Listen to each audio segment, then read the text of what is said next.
Acerca de esos libros pequeños de la Biblia o pocos conocidos. Ya estudiamos el libro de Oseas y estamos estudiando el libro de Joel, y le voy a pedir que vaya por favor a sus Biblias a el libro de Joel, capítulo número 1. El libro de Joel, capítulo número 1, versículo número 15. Joel, capítulo número 1, versículo número 15. Cuando lo tenga, por favor, diga amén para saber el libro. Ese libro, el libro de Joel 1:15, vamos a leerlo todos juntos, por favor, a la cuenta de 3. 1, 2 y 3. Ay del día, porque cercano está el día de Jehová. Vendrá como destrucción por el Todopoderoso. Ay del día, porque cercano está el día de Jehová, y vendrá como destrucción por el Todopoderoso. Aprendimos la semana pasada que el nombre Joel significa Jehová es Dios. Cuando leemos los libros de los profetas menores, como Oseas, Joel, Amós, Zacarías, Jonás, Miqueas, Nahum, Habacuc, Sofonías, Ageo, Zacarías y Malaquías, vamos a ver que Dios le está hablando al pueblo con alguna especificación del momento, pero siempre Dios también está refiriéndose a un evento futuro.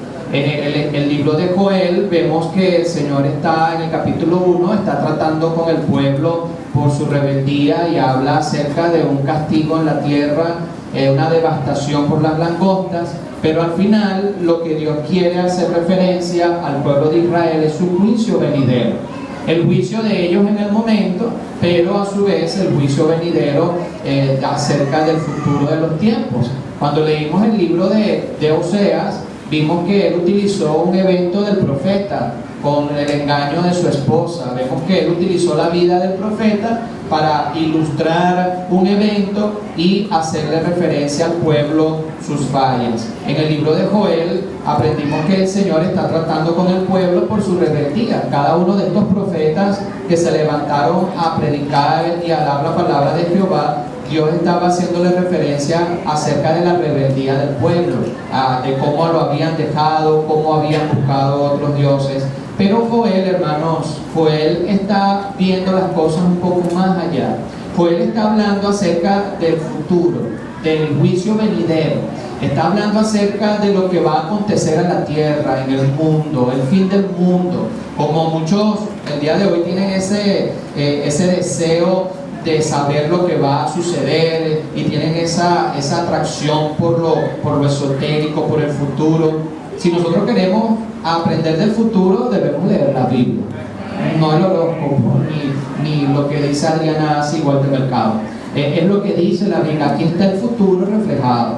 Y vemos que el libro de Joel, el Señor utilizó a este profeta en un momento donde el pueblo estaba alejado de él. Y vimos la semana pasada, para aprovechar el tiempo, no vamos a repetir lo mismo, pero vimos un bosquejo y un resumen del libro de Joel. Vimos que el capítulo 1, el Señor habla acerca de la visitación al pueblo, trata con el pueblo de Israel en ese momento, y en la segunda parte del bosquejo es la revelación profética, la profecía acerca del fin del mundo, capítulo 2 al capítulo número 3. Yo les dije que íbamos a partir hoy porque el tema central del libro de Joel es el día de Jehová.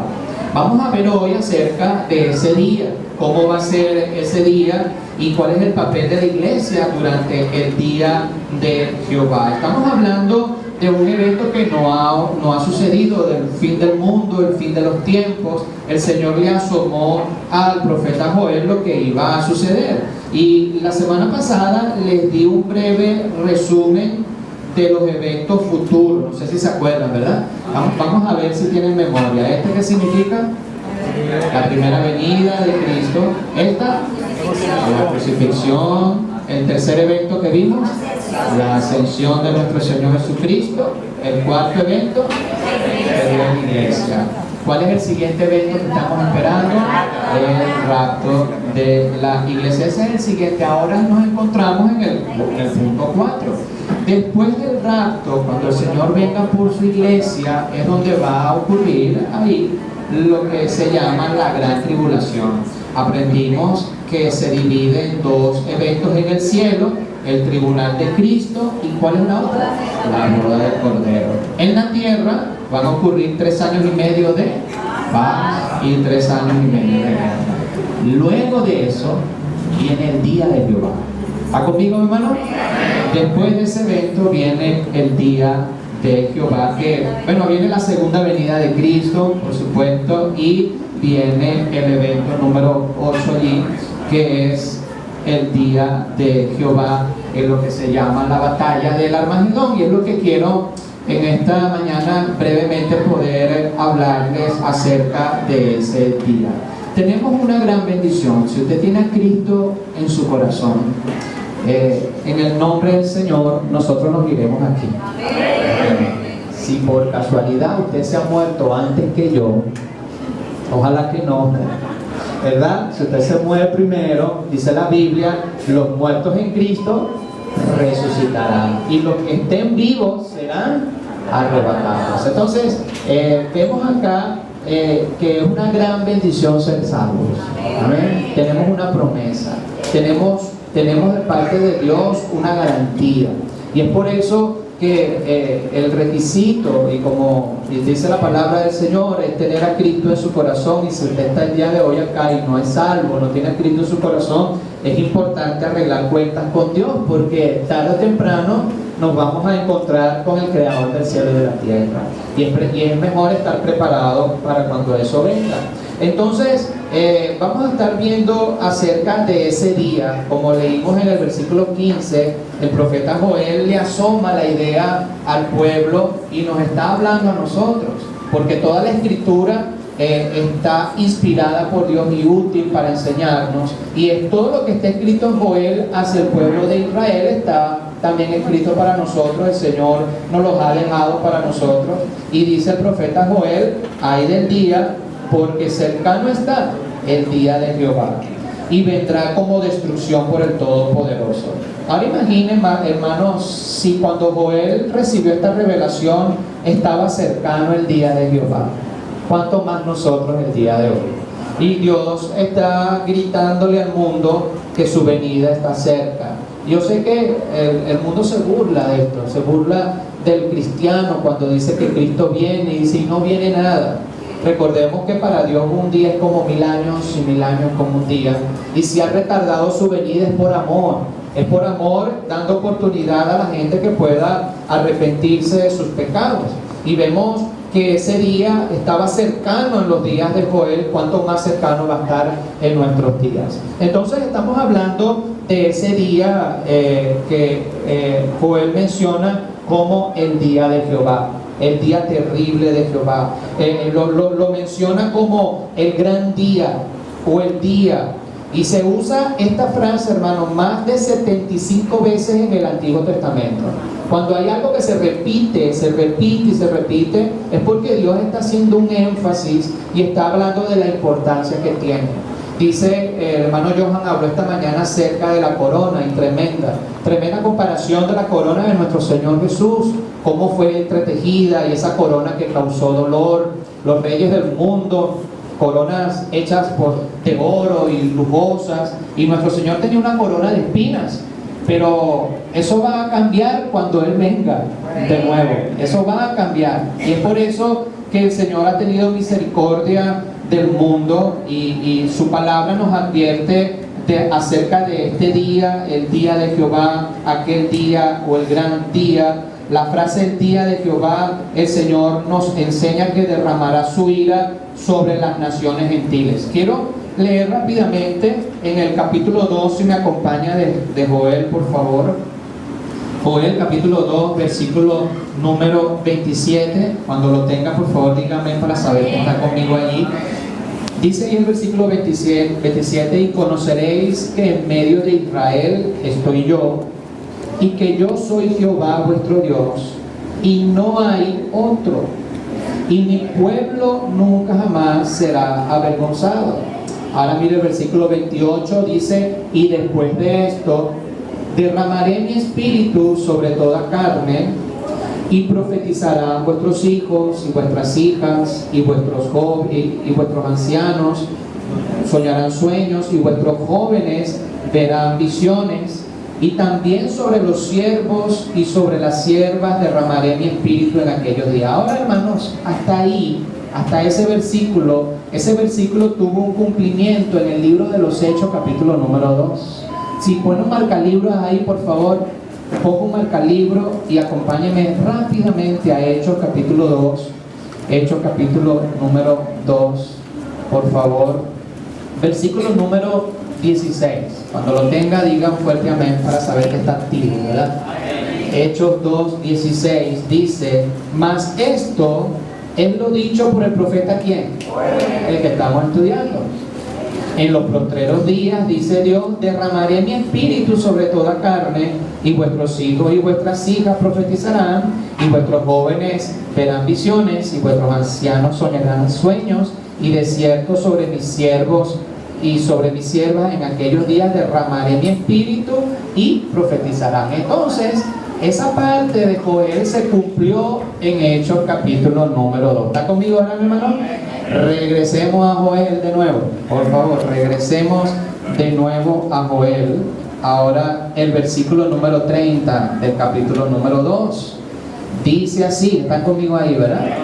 Y daré prodigios en el cielo y en la tierra. Ahora escuche bien: sangre y fuego y columnas de humo. El sol se convertirá en tinieblas y la luna en sangre, antes que venga el día grande y espantoso ¿de quién? Esa parte de la profecía se va a cumplir cuando Cristo venga por nosotros. Entonces vemos que el profeta Joel está recitando, está dando la profecía de Dios, y vemos que la primera parte la cumplimos en Hechos 2. Pero eso de que el sol se oscurecerá, la luna se teñirá de sangre, dice antes que venga el día grande y espantoso de Jehová. Está hablando de ese día de tribulación, lo que se conoce como la gran tribulación, esa parte, esos últimos 3 años y medio donde ocurrirán todos estos cambios en el mundo. Se derramarán las copas, los juicios que vemos en el libro de Apocalipsis, y es conocido como el día grande y espantoso de Jehová. Ahora mire el capítulo 3, versículo número 1. Capítulo 3, versículo número 1 dice: porque aquí que en aquellos días y en aquel tiempo en que haré volver la cautividad de Judá y de Jerusalén, reuniré a todas, ¿qué, mi hermano? A todas las naciones, y les haré descender al valle de Josafat, y allí entraré en juicio con ellas a causa de mi pueblo y de Israel mi heredad, a quienes ellas esparcieron entre las naciones y repartieron mi tierra. Ahí dice: el Señor reunirá a las naciones, y vemos que en la batalla de Armagedón el anticristo reunirá a su ejército y se enfrentará con nuestro Señor. Vimos acá en los eventos que aprendimos, en el evento número 7, dice ahí, ¿verdad? En el evento 7, la segunda venida de Cristo, el Señor Jesucristo va a venir. Él vino acá en el primerito, Él vino con características importantes. Vino humilde, lleno de amor, salvar a la humanidad, vino dando dones, vino dando la salvación. Pero en esa segunda venida vendrá diferente. ¿Está conmigo, verdad? Acompáñenme a Apocalipsis capítulo 19. Le estoy dando aquí un resumen intensivo, escatológico. Después lo vamos a ver detalladamente en un futuro. Apocalipsis 19, versículo 11. Apocalipsis 19, versículo número 11. ¿Están conmigo ahí, verdad, hermano? Dice: entonces vi el cielo abierto, y aquí un caballo blanco, y el que lo montaba se llamaba Fiel y Verdadero, y con justicia juzga y pelea. Sus ojos eran como llama de fuego, y había en su cabeza, ¿qué dice ahí, hermano? Muchas diademas. Ahí, hermano Johan, ahí vendrá con otra corona. No vendrá con la misma que le pusieron al principio, ¿ok? Dice, en su cabeza muchas diademas y tenía un nombre escrito que ninguno conocía sino él mismo. Estaba vestido de una ropa teñida en sangre y su nombre es, ¿qué, mi hermano? El Verbo de Dios. Y los ejércitos celestiales, vestidos de lino finísimo, blanco y limpio, le seguían en caballos blancos. De su boca sale una espada aguda para herir con ella las naciones, y él las regirá con vara de hierro, y él pisa el lagar del vino del furor y de la ira del Dios Todopoderoso. Y en su vestidura y en su muslo tiene escrito este nombre: Rey de Reyes y Señor de Señores. Así vendrá nuestro Señor. Amén. Y viene a ese día grande y temible. Y a veces la gente se dice y se preguntan, pero ¿por qué Dios es un Dios tan cruel, tan injusto? La palabra de Dios nos enseña que Él ha tenido misericordia. Dios ha tenido tanta misericordia con el pecador, dando oportunidad que se arrepienta, que le busque. Habrá tenido a la iglesia aquí, hermanos, para predicarles, para darles el mensaje de salvación. Luego que la iglesia sea llevada a su presencia, el Señor igualito va a seguir y van a tener la oportunidad de ser de predicación con los 144,000. Dios siempre le da al ser humano la capacidad de escoger. Dios no es un Dios arbitrario que va a obligar a alguien a hacer algo que no quiere. Dios ha tenido paciencia, misericordia, y cada ser humano decide si le acepta o no le acepta, si le recibe o no le recibe. El Señor está advirtiendo de este día grande y terrible y temible, y es por eso que quiere que cada nación, cada persona pueda arrepentirse. Dice la Escritura que no es que Él ha retardado su venida, sino que es paciente para con todo, porque la voluntad de Dios es que cada uno se arrepienta, tenga la oportunidad de buscarle por amor al Señor. Y aquí vemos, hablando de ese día grande y terrible de Jehová, vemos cómo el Señor les advierte a las naciones el juicio. Como hemos dicho, el papel futuro de la iglesia es una película donde ya sabemos el final. Ya sabemos el final. En el final nuestro Señor vence. Amén. Y reina. Y el Señor va a vencer. Y ese es el final de la película. Satanás es el protagonista. Él sabe que está perdido. Él sabe que va a ser condenado. Bueno, vimos allí la vez pasada, después de la batalla de Armagedón, Satanás será atado y nuestro Señor va a reinar por 1000 años. Y vemos más adelante que Él será lanzado al lago de fuego, y Él sabe que está perdido. Pero la voluntad de Él es arrastrar a cuanta mayor gente pueda y engañar a la gente. A veces la gente dice que nosotros estamos aquí engañados, que nos han lavado el cerebro. No entienden qué hacen un grupo de gente un domingo en vez de ir para la playa. Están ahí en esa iglesia. ¿Qué hacen ahí? Esa gente tiene que haberle lavado el cerebro. Ellos no entienden que el Señor nos lavó el corazón. No entienden conocer a Cristo personalmente. Y es por eso, hermanos, que para ellos le parece locura todo. Le parece locura todo esto que la palabra de Dios enseña, y es por eso que Dios siempre le va a dar la oportunidad para que puedan arrepentirse y ese día de juicio puedan estar parados firmes delante del Señor. Entonces, hablando de ese día de Jehová, ¿cuál es el papel de la iglesia en este momento? ¿Por qué nosotros creemos que la iglesia será llevada, que la iglesia no va a pasar por la gran tribulación? Hay iglesias y hay cristianos que piensan que la iglesia va a pasar por la gran tribulación. Hay iglesias que piensan que la iglesia va a estar en la tribulación y a la mitad del año se la va a llevar el Señor. Y está la posición que nosotros creemos que la iglesia será raptada antes de la tribulación. Y hay algunas características importantes a estudiar para darnos esa seguridad bíblica que la iglesia estará en la presencia del Señor antes que se mencione esto de la gran tribulación. Quiero hablarles sobre eso brevemente. Le voy a pedir, si usted tiene algún lápiz, anote los versículos que vamos a estar dando el día de hoy, porque esto es seguridad de nuestra doctrina, de la posición que tenemos acerca del Señor y cómo cuida a su iglesia. Quiero darles algunos versículos importantes. Quiero que me acompañen por favor a 2 de Tesalonicenses capítulo 2 versículo número 3. ¿Por qué la iglesia y por qué nosotros tenemos esa seguridad que Cristo vendrá por nosotros antes de ese día terrible y temible que se conoce como la gran tribulación? 2 de Tesalonicenses capítulo 2, por favor,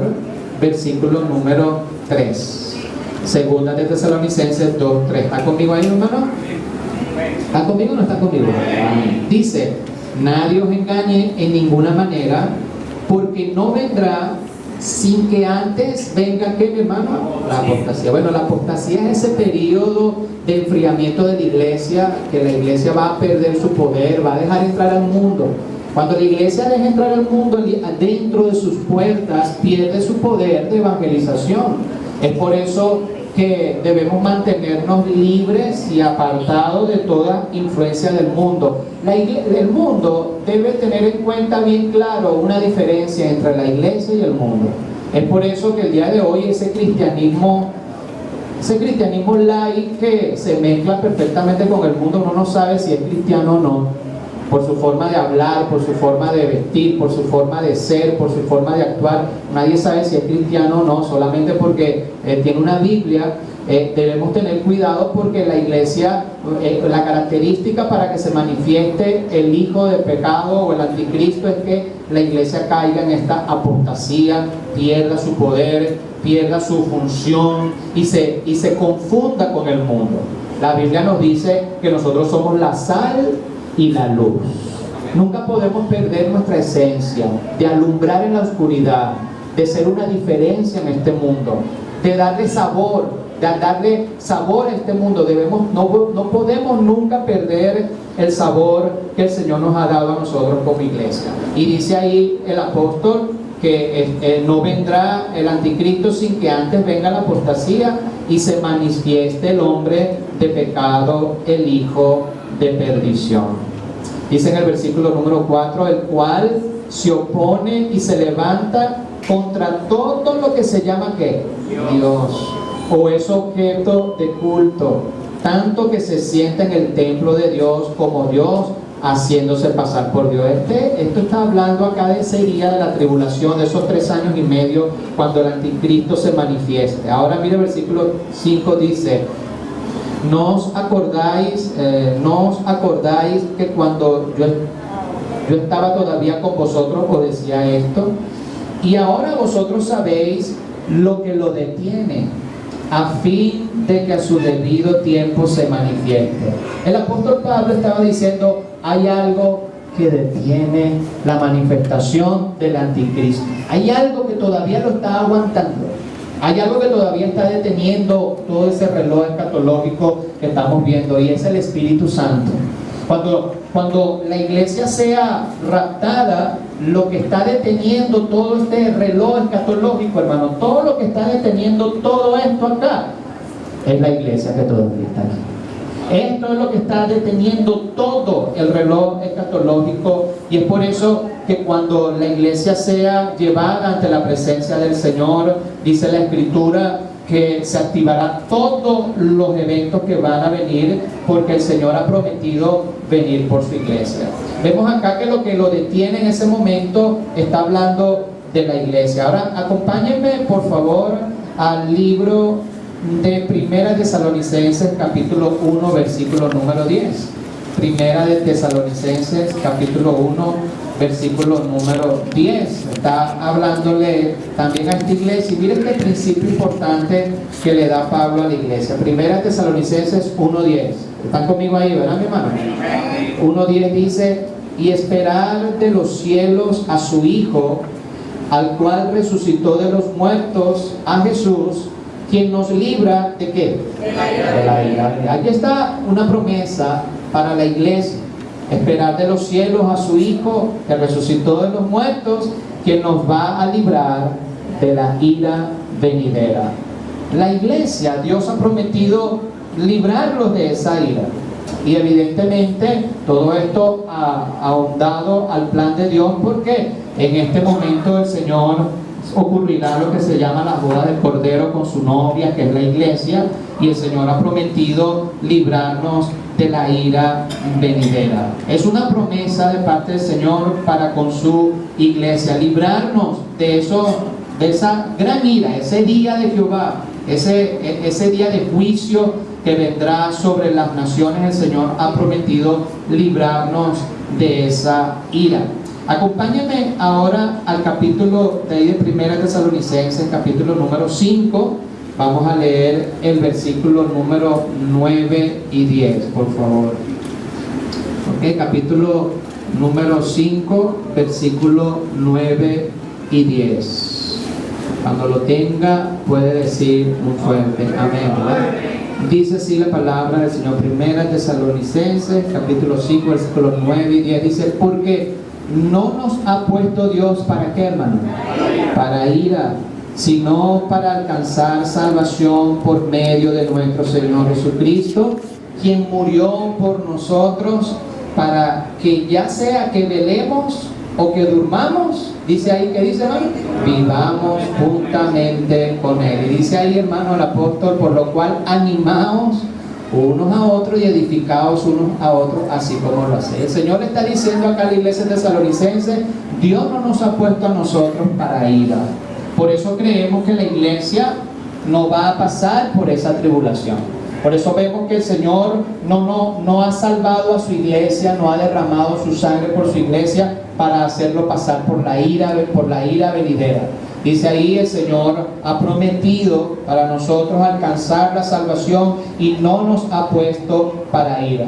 Dice en el libro de Romanos, dice la palabra de Dios: ninguna condenación hay para los que están en ¿quién? En Cristo Jesús. Ninguna condenación hay. Es cierto, nuestro pecado actual, nuestro mal proceder tiene disciplina de parte de Dios, pero no hay una condenación para el que está en Cristo Jesús. ¿Por qué? Porque Dios no nos va a condenar. Si usted se ha arrepentido, tiene a Cristo en su corazón y usted es salvo delante de Dios, dice la Biblia que el Señor nos ha lavado, nos ha santificado y nos ha justificado. Esa justificación consta de que el Señor nos ve como si estuviera viendo al Señor Jesucristo en nosotros. Es por eso que Dios ha prometido salvarnos y no nos ha puesto para ira, sino para salvación por medio de nuestro Señor Jesucristo. Y también ahí dice, hermano, en el versículo número 3 del capítulo número 5, dice que cuando digan paz y seguridad, entonces vendrá sobre ellos, ¿qué dice ahí, hermano?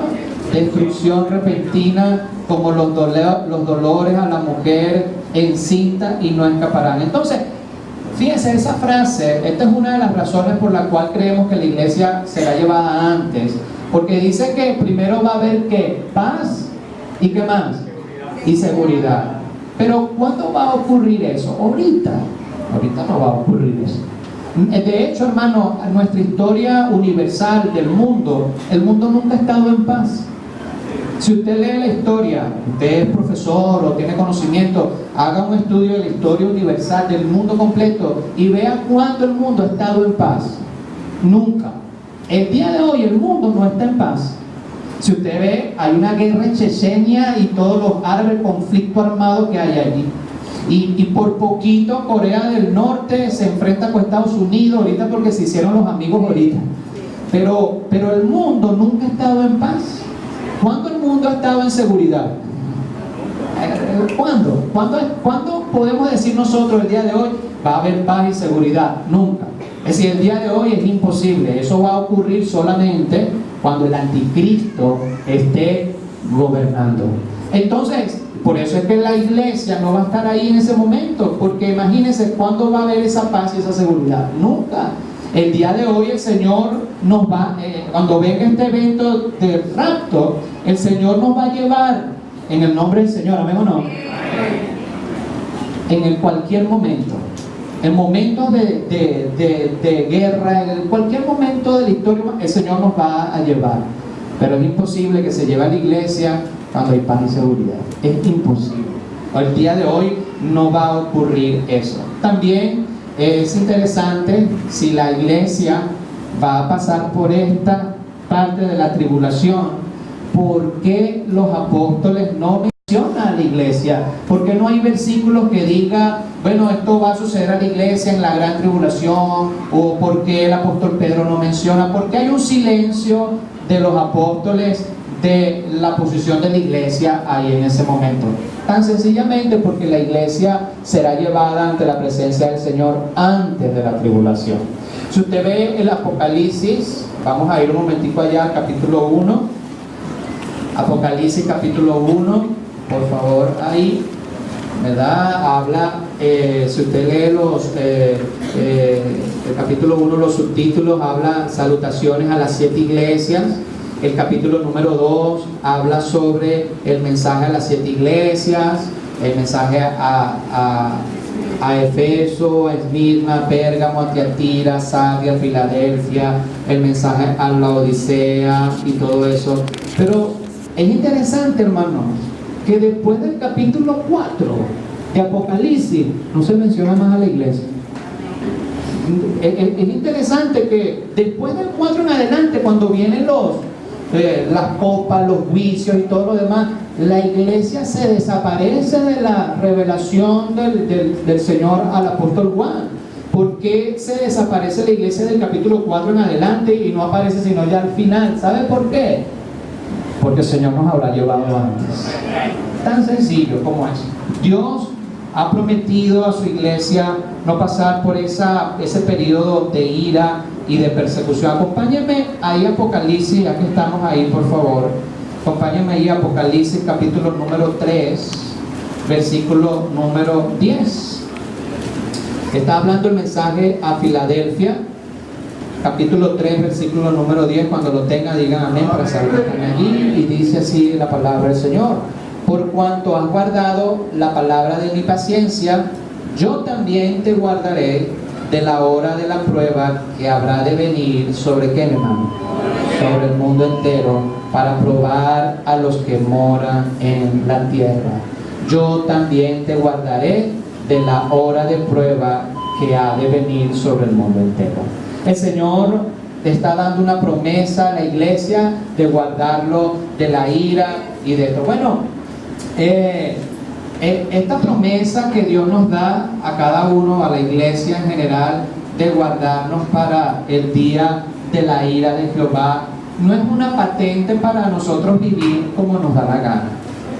¿Okay? La salvación que Dios nos ha dado no nos debe dar a nosotros un patente de pecar porque ya soy salvo.